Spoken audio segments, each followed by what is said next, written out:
Há um tempo atrás eu postei um vídeo criticando o FNAF Security Breach. E revendo ele agora, eu percebo que faltou muita coisa que eu queria falar e eu não consegui. Agora eu vou revisitar Security Breach depois dessas gigantescas atualizações e ver se ele realmente melhorou. E reanalisar cada ponto da história, gameplay e atmosfera no geral, adicionando coisas que eu queria ter falado no vídeo anterior. Então considere esse vídeo como um remake. Então, porque eu não tenho mais nenhuma ideia de vídeo e que eu não tô postando faz um tempo, vou falar sobre mais coisas do porquê Security Breach foi tão decepcionante, começando agora.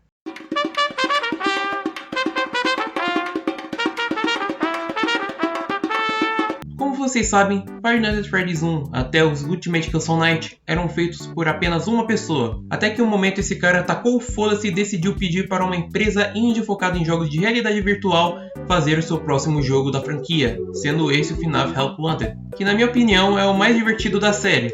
Help Wanted era um jogo bonito e bem funcional com vários minigames, cada um tendo sua forma de jogar única, com a parte de consertar os animatrônicos, consertar a ventilação, quem é o bebê achou, simulador de não querer se revelar ao mundo, diversão com pelucinha e o mais importante, labirintite. Todos funcionam tão bem e são tão divertidos de jogar. Claro, ele tem seus efeitos, como todo jogo existente, mas mesmo assim, ele é muito bom. Principalmente a parte do labirinto, que vem uma DLC de Halloween, em que você tem que andar por aí, coletar chaves e escapar do labirinto.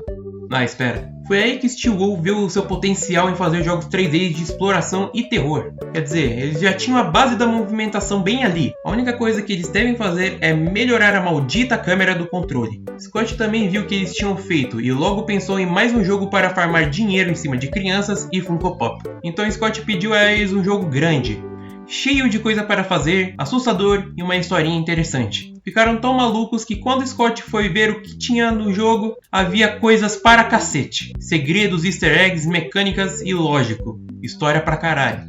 Scott ficou tão impressionado que entrou em choque. Disse que o jogo estava maior que o esperado e por isso eles tiveram que adiar o game. Security Breach tinha tudo para ser um ótimo jogo, talvez o melhor da franquia. Até que chegou o dia do lançamento, todos os fãs estavam animados, prontos para jogar o jogo com a duração de 40 horas. Um jogo enorme, um jogo cheio de história. O jogo dura apenas 2 horas.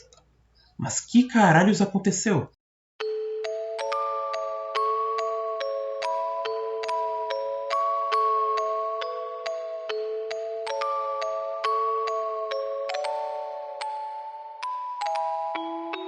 Acho que todo mundo lembra dos trailers passados do jogo. Os dois teaser trailer da Vanny falando com o protagonista e o trailer de gameplay meio tosco. Os 3 trailers mostravam algo sobre a história do game, insinuando que provavelmente o protagonista ficou preso dentro do lugar junto com os amigos dele. E também insinuando que provavelmente nós teríamos a possibilidade de escolher se vamos confiar na Vanessa ou não. Claramente o jogo tinha algumas mecânicas interessantes que iriam influenciar o nosso destino, dando novos finais e novas missões para fazer. Isso seria muito legal se o jogo não fosse cortado pela metade, sobrando quase nada que vimos nos trailers. E eu me pergunto, por quê? Eles tinham provavelmente o melhor jogo da série. Por que jogar tudo isso fora como se fosse um trabalho escolar? Oxe. Por que eles fariam isso e deixariam uma história porca como fizeram com Saints Row de 2022? Bom, a internet tem uma teoria. Quando os trailers e os teasers saíram, um teórico chamado MatPat, do canal Game Theory, começou a investigar e analisar os trailers. Com as evidências que ele conseguiu da investigação, ele montou a sua própria teoria decifrando a história do jogo, antes dele ser lançado.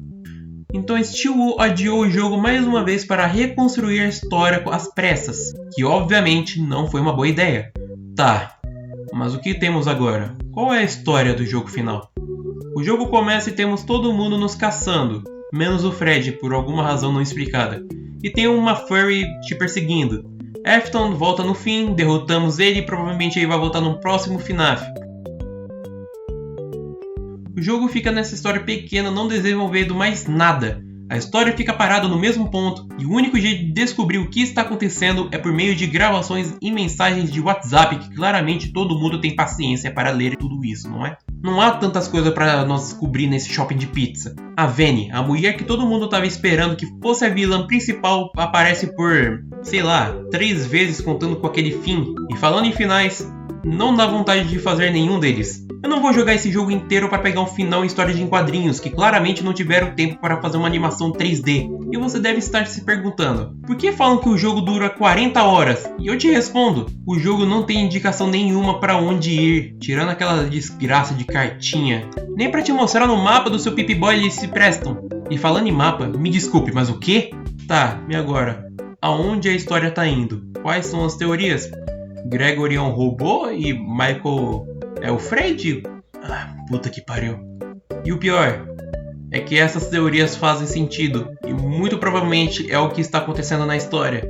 Então todo aquele lance de que o Gregory ser o filho do Afton pode ser real. De qualquer forma, vamos pra parte 3.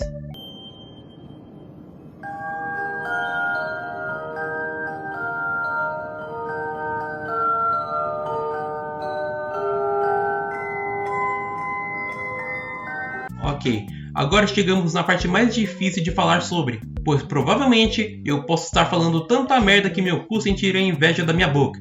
A primeira coisa que eu quero falar é... FNAF quase nunca foi assustador. Calma, deixe-me explicar. A primeira noite dos jogos são perfeitas para um jogo de terror point and click. Sim, é devagar, mas você tem que lembrar que em filmes de terror ou em jogos de terror mais famosos como Amnésia, um monstro nunca é tão rápido assim. O jogo não vai te atacar um perseguidor logo nos primeiros segundos do jogo. O jogo tem que construir a sua história, ambiente e personagens para te apresentar o universo e o que está acontecendo ao seu redor.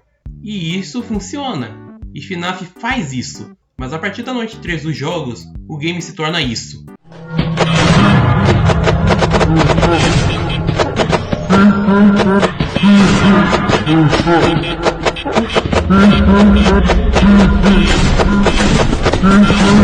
O jogo se torna um jogo para testar sua habilidade ao máximo, e nem o jumpscare salva o jogo nesse estado. Agora, Security Breach. Sim, o jogo constrói os personagens e o mundo à sua volta, mas por favor, né? Os personagens não dão medo e o lugar é muito iluminado. A única coisa que os animatrônicos de Security Breach dão são Funko Pops e pelúcias. Sim, eles são destruídos durante o jogo, mas mesmo assim eles não são assustadores, como a Roxy, por exemplo. Quando a Roxy é destruída, ela começa a chorar, e nós, como a presa, sentimos pena. E olha que eles disseram que o jogo ia ser assustador. Isso foi uma baita de uma mentira. Eu entendo que eles querem atrair todos os públicos e fazer um terror infantil, mas eles não levaram em consideração que terror infantil é quase impossível de se fazer. A única obra que eu vi conseguir fazer isso foi Coraline. Claramente os desenvolvedores não viram aquele filme. O jogo é ruim. Eu nem sei o que dizer direito.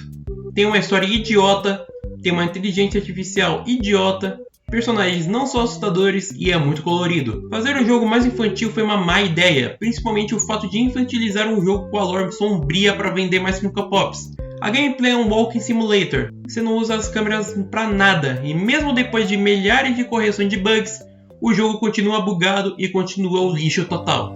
Bom, é isso. Espero que você tenha gostado do vídeo. Agora, se me der licença, voltarei a jogar.